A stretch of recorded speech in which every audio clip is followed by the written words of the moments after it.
Hello and welcome to the Your Financial Pharmacist Real Estate Investing Podcast, a show all about empowering pharmacists to achieve financial freedom through real estate investing. I'm Nate Hedrick, and each week, my co-host David Bright and I explore stories from pharmacists all over the country who are achieving their real estate goals while maintaining a meaningful career in pharmacy. Whether you're a first-time investor or a seasoned pro, we're here to provide education and inspiration about the world of real estate. Please note, this podcast is intended for educational purposes only and should not be considered financial or investment advice. Hey, David, how's it going? Hey, good, thanks. How you doing, man? Good. Gearing up for the fall and enjoying a slightly calm market. I'm like nervous to say that. I got to look around and make sure, check my surroundings, but it's a little calm, which is weird. Still having trouble finding my next project property, but it's looking a little easier, which is good. What about you? Yeah, this seems like the market is slowing. Not that we're like in a really slow market by any means, but just not like the hysteria of summer, right? So Still seeing houses sell pretty quickly, those kind of things. But we're seeing fewer offers come in, particularly in the houses that we're selling. Fewer offers come in, and we're trying to leverage that on the buying side by being maybe a little less aggressive with offers. And like we found a property the other day in the MLS. It was priced very well.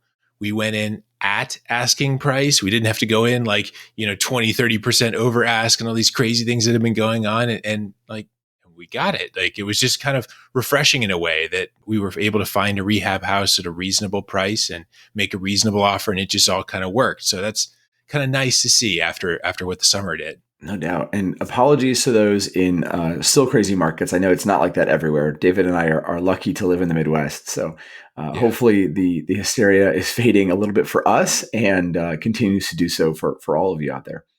Yeah. And there's good and bad to that and all the differences that we see in different markets and all of that. But I think if nothing else, it feels like one more reason to make sure you have a really good realtor that has a really good pulse on the market. It's one thing for that person that, has a license and sells one house a year or something like that. And it's another thing to have an agent that really knows what's going on and can help you with that nuance of you just can't apply June strategy to September action right now. And those rules just change too quickly in today's market. Yeah, absolutely. And a good reminder, I guess, David, while we're here, if you are looking for a good investor-friendly agent, we can help with that. We have the concierge service, which will help connect you with a investor-friendly agent for free. You can go to yfprealestate.com. There's a link right there in the main page that says connect with an investor-friendly agent. You'll get to meet with me where we can talk quickly about investing strategy, what you're looking to do, where you're looking to buy, ask questions about things like budget, your must-haves for the house, what your goals are, and then I can get you connected with an investor-friendly agent. So if that's the piece that's limiting you, or if you're already looking today and feel like you need that next step or that next piece of the pie, I can help with that. So again, yfprealestate.com, and you can connect with me with the link that says find an investor-friendly agent. Yeah. And speaking of other resources that can help your investing, we routinely say that a realtor is like the backbone, the core of your team, right? Because they're often introducing you to other people that can help, whether that's lenders or contractors, home inspectors. Realtors tend to know a lot of other people that work really well in that space, particularly if you find an investor-friendly agent that's used to working with investors. It can also be helpful, though, to leverage other resources to make sure you're not just perpetually bugging your realtor with like, what's the rent rate on this house? What do you think this house would go for once it's sold? But to have a little bit of homework in advance. So every few episodes, we do these deep dives into a topic that's come up on the YFP Real Estate Investing Facebook group, or it's mentioned in a prior podcast, but we didn't really have time to unpack that thoroughly. And so we thought today can be a great opportunity to unpack some of those tangible tools that can assist with your property analysis so that you can more confidently move forward with your investing and work with that realtor very effectively. Yeah, no surprise that us pharmacists like data and resources to justify a decision. I think everyone can relate to that, especially because we tend to be more risk averse, right? We don't want something to go wrong.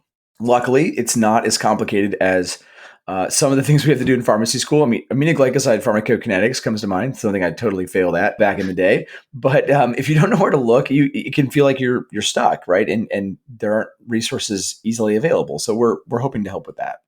Yeah, as we look at the parts of the deal analysis that get tricky for folks, again, maybe not as tricky as pharmacokinetics, but as we look at some of those parts that get tricky, what the property is worth, both in its current condition and once repairs are complete. What is a property going to rent for would be the second thing. And then a third thing is, what should I expect to pay for property taxes? As we talk with investors, those are the three things that we see people struggle with, where some of these online tools can be really helpful. So let's go through each question on that list. Yeah, and these are some of the most important things, right? If you don't know what a property is worth, you can't, or what it's going to rent for, you can't do the rest of the math. So these are all the big ones. And admittedly, I am someone who's, as an agent, has access to the MLS, so I can look at a lot of this data, right? So if you have that background, if you are an agent, the MLS is a great place to grab a lot of this information. But even with that advantage, there are still other resources out there that I use every single day that can help a ton.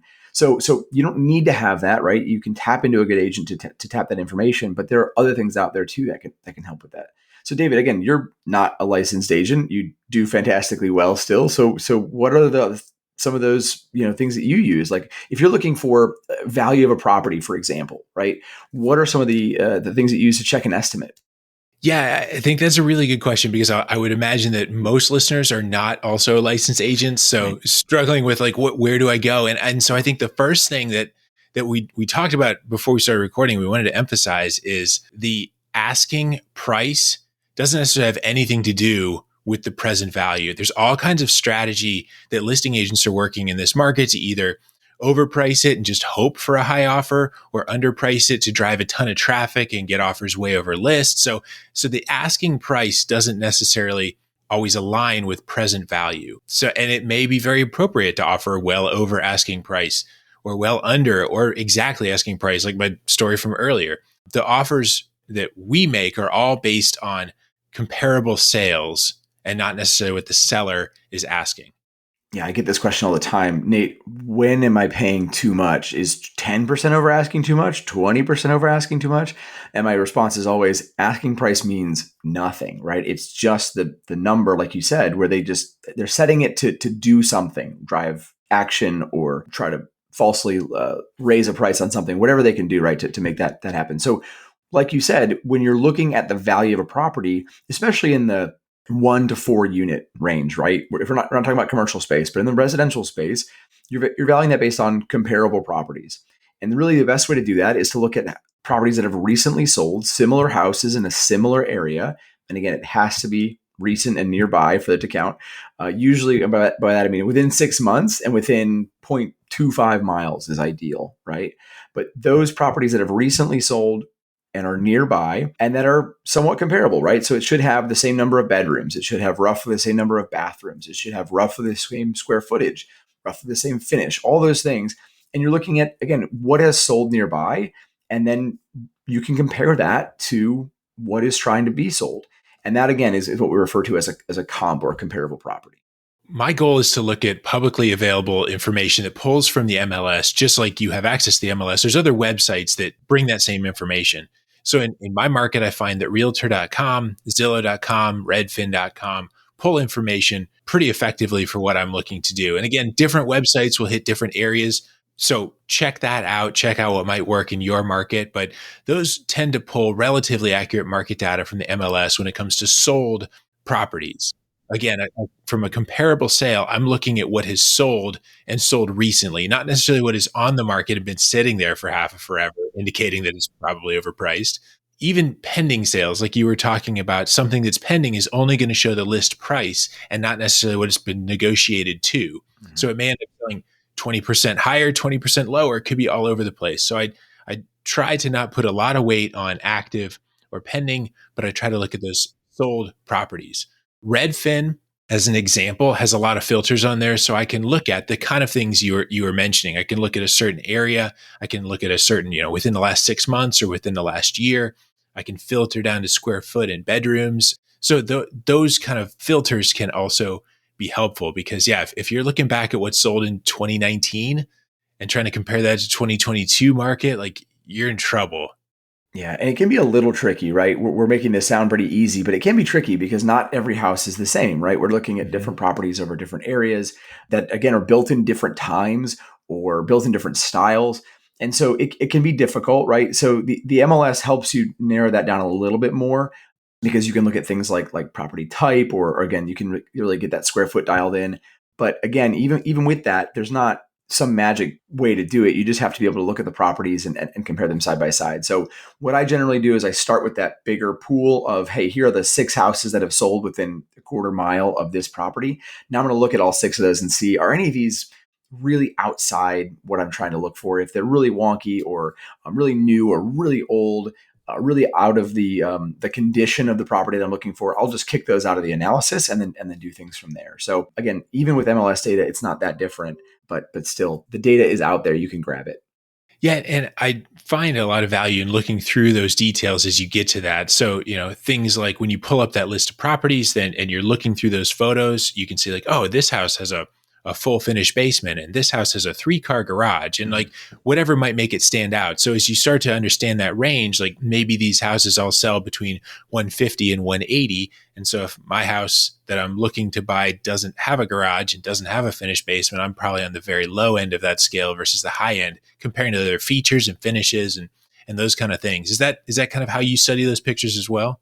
Yeah, absolutely. Like you want to look at what it is today and then what it might be if you're going to be doing some rehab, because that's where you're trying to plan for, especially if you're comparing to properties that have sold down the road. And again, you're almost conducting like a qualitative assessment, right? You have to do it a little bit subjectively. There's an art to it rather than just a science.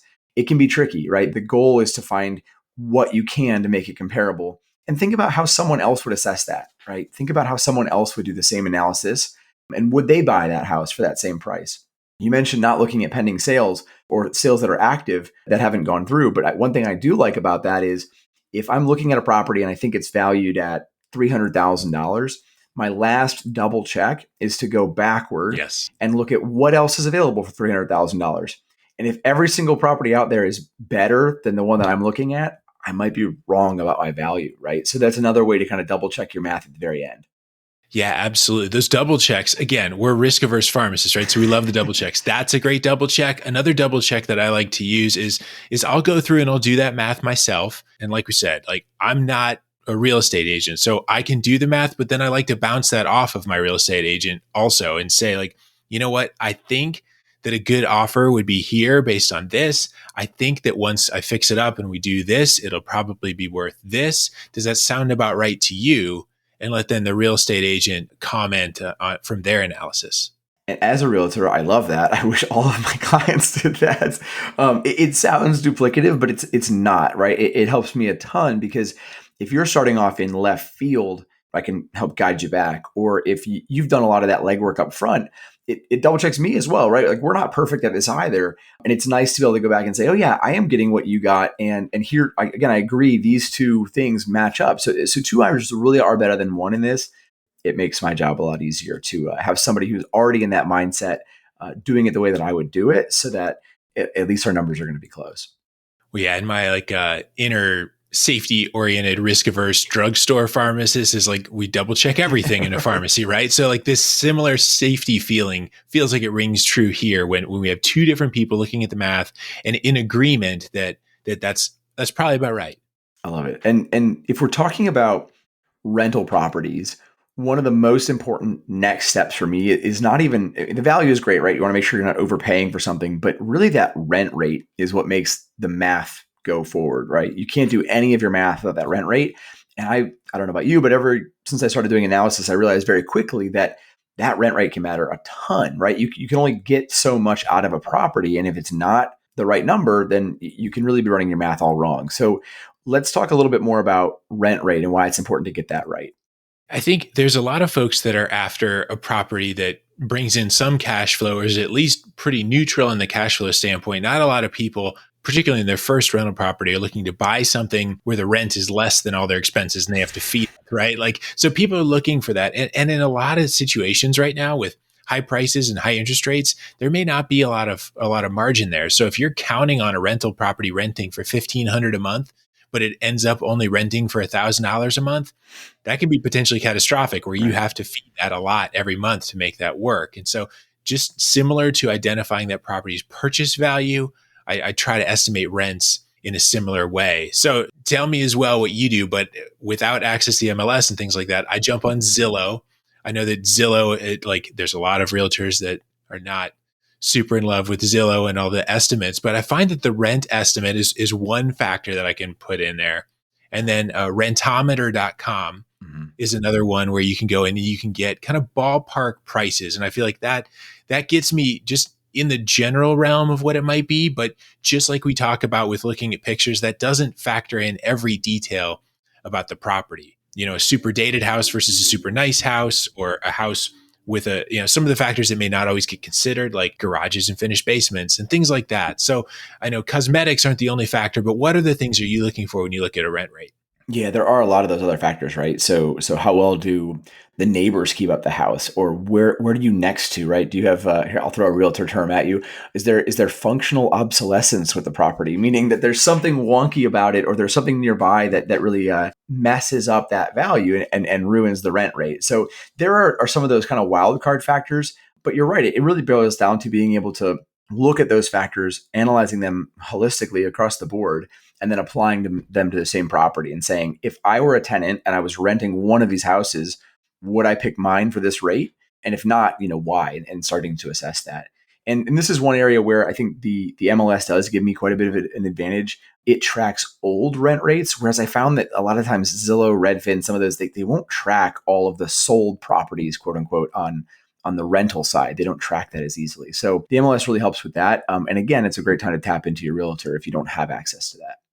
Yeah, and again, not just tapping into for the data, but tapping into for the second opinion, because I think it's Yep. easy to find a property and get really emotional, like, oh, I want that one. I can, I'm sure that someone will pay just as much for that, right? Or those kind of things. Like you can start to justify those things, and there are a lot of those factors that may not come front of mind. Like there's one market where we buy in some one-way streets with no street parking and very limited off-street parking, and so if a rental house has one off-street parking spot, and otherwise you may have to park like blocks away, that can really make it difficult to rent that property compared to another property a few blocks away that has a big garage, driveway, all those things. So there's a lot of factors where market nuance can play in. And again, having that really good double check can be helpful.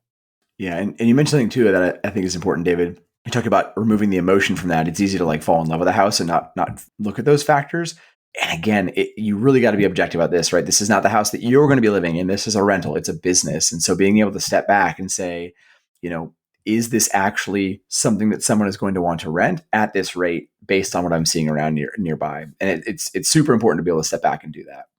Yeah, I think that one of the things that can also help that is getting on a website of a local property manager. Mm-hmm. Because local property managers, again, if you don't have MLS access like me, then sometimes a local property manager may have a lot of listings. They may even have some listings that are tied up because they want to still advertise that they have a lot of listings and a lot of availability out there. They may be taking applications as backup, things like that. So you can start to get a lot of pictures, a lot of details that way, and then kind of see trends from there. If it's a property manager you work with, or you're talking with, contracting with them to do your property management, that can even be another resource to reach out to as well. I had one recently where the property manager that we work with had a property just 3 doors down from the one we were looking to buy. So I said, how is that one looking? What have you been able to see as far as how quickly you've gotten applications in? What are people saying when they walk through it? Do you think you're going to be able to get that rent rate? Those kind of things. And so then they're able to estimate, based on what we're seeing with this and others, I might think, maybe between 1,100 and 1,200 a month for the property you're looking at. Or, they may give those kind of ranges because it's still a little squishy with season and all those kind of things that play in. But sometimes you can get pretty good estimates as well from property managers. I usually give the range as well because especially if my client is someone that's going to be fixing up the property, I don't know exactly how they're going to fix it up. I also don't know exactly when they're going to list it, right? Are they listing it in the height of summer, right before school starts and everybody's trying to move? Or are they going to do it, after the school year started when people aren't as interested in that? There are just too many factors to give it an exact number, which I know is like nails on a chalkboard for pharmacists and CPAs out there. But for us, like it really is the reality, right? We have to kind of give a range on what someone's willing to pay. And then a lot of it comes down to how you market it, right? Are you taking good photos? Are you listing it at an appropriate time? Are there other houses nearby that are available that are quote unquote better or competing with yours? And so again, a lot of it comes down to that final actual listing to finalize what's in that range.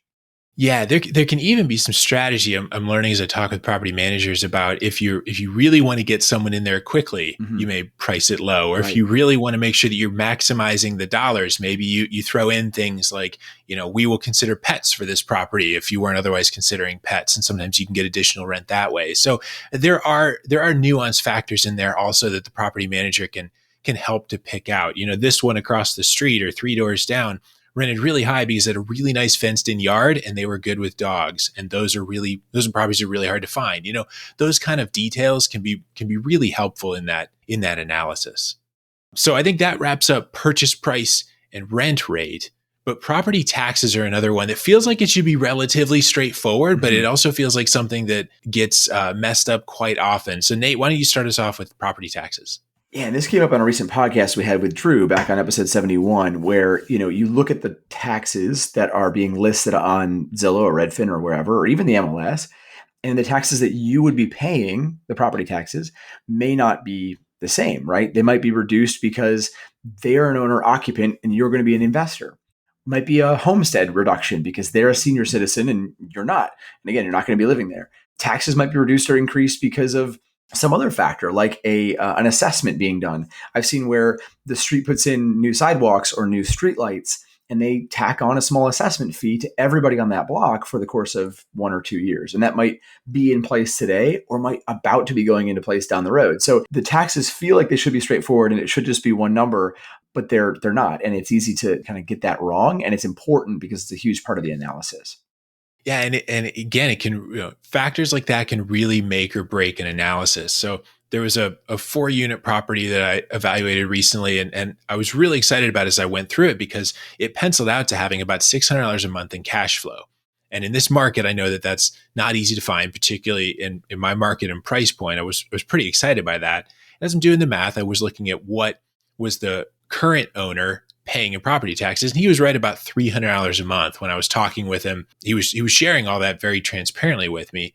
But then I went to do the double check, and I jumped on the county's property tax or the county assessor website, and they have a Mhm. property tax estimator, like a property tax calculator with a lot of the details. And it describes that at the point of a sale, it gets reassessed and it will uncap to a current value. It was estimating a $900 Ouch. tax bill instead of a $300 tax bill, which took Ouch. my $600 cash flow down to completely zero. So it completely broke the deal because I try to buy properties that are cash flow positive. So I've got a little cushion there, right? So I mean, I'm sure that someone will still buy that. It's a wild market. People are buying everything. But for me, that was no longer a fit because the cash flow is gone once those taxes reset.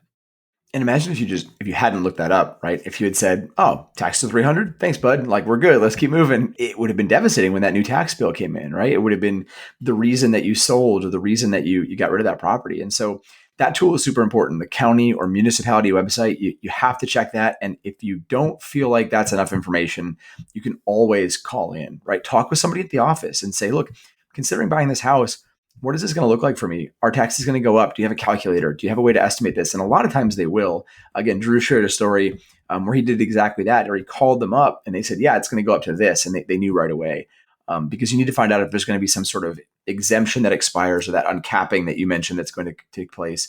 Or again, just assessments that are coming down the road that you may not be aware of that can really affect your numbers. So definitely recommend that, the county or municipality website, and calling if you absolutely need to.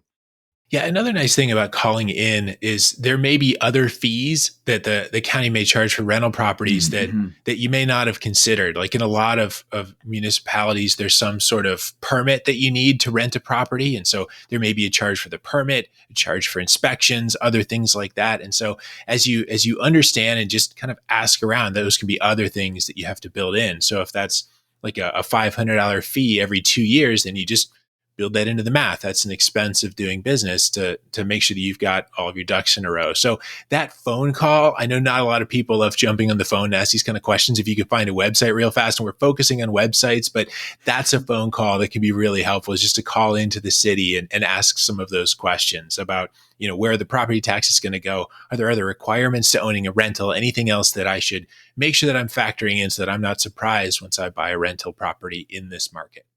So really between then Redfin, Realtor, Zillow, Rentometer. We didn't even really talk about Craigslist or Facebook Marketplace, but those are two others that we kind of had on our list of if you're looking for rental listings, depending on your market. I know Craigslist is popular in some, less popular in others. Facebook Marketplace seems super popular in my market for finding rentals. So you can get a lot of pictures, a lot of info. The comments can be thoroughly entertaining.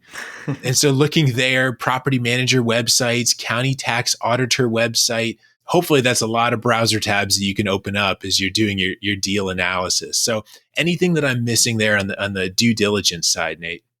No, I think that we hit some of the bigger ones. I'm sure there are some more niche opportunities out there, things that work with like the short-term rental space or that would work with different types of properties in different areas. But for a general, here's a good place to start, I recommend those. And then like we mentioned at the very top of this episode, talk with your agent, right? Especially if they're an investor-friendly agent, they're going to know the resources to tap into that make sense for their market. So make sure you do that and do this due diligence the right way, because it's the core of what we do, right? We're not investing with emotion. We're not investing with guess and check. We are really trying to analyze these properties up front, make sure that they work, and then making sound decisions based on that. So hopefully that gives you guys some background. Hopefully the resources we provided are helpful as you do your analysis. And one more thing I want to drop for you, if you are looking to do this analysis and looking for a way to do it cleanly and on a spreadsheet like David and I do, we have built one for you. You can tap into that on our website. If you go to yfprealestate.com, you can find a link that says download the property analysis spreadsheet. And right there, you'll be able to tap into that, put in the numbers the same way that David and I do when we're running analysis, so that you can feel just a little bit better about running those numbers and making sure a decision makes sense before ever pulling the trigger. So hopefully it helps you guys out. And if you've got questions about other pieces about the analysis, please send them our way or connect with us on the YFP Real Estate Investing Facebook group. We'd love to hear from you guys. We can do more deep dives about it in the future. Thanks for listening to the YFP Real Estate Investing Podcast. If you like what you heard on today's show, please leave us a review and subscribe to the show so you never miss an episode. If you have a question, know someone that would make a good guest, or want to connect with Nate or David, head on over to yfprealestate.com and join the growing YFP Real Estate Investing Facebook group. As we conclude this week's episode of the YFP Real Estate Investing Podcast, an important reminder that the content in this podcast is provided to you for your informational purposes only and is not intended to provide and should not be relied on for investment or any other advice. Information in the podcast and corresponding materials should not be construed as a solicitation or offer to buy or sell any investment or related financial products. We urge listeners to consult with a financial advisor with respect to any investment.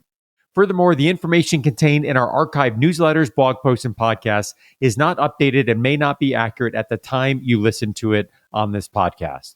Opinions and analyses expressed herein are solely those of your financial pharmacist, unless otherwise noted, and constitute judgments as of the dates published. Such information may contain forward-looking statements which are not intended to be guarantees of future events. Actual results could differ materially from those anticipated in the forward-looking statements. For more information, please visit yourfinancialpharmacist.com/disclaimer. Thank you for your support of the YFP Real Estate Investing Podcast. Have a great rest of your week.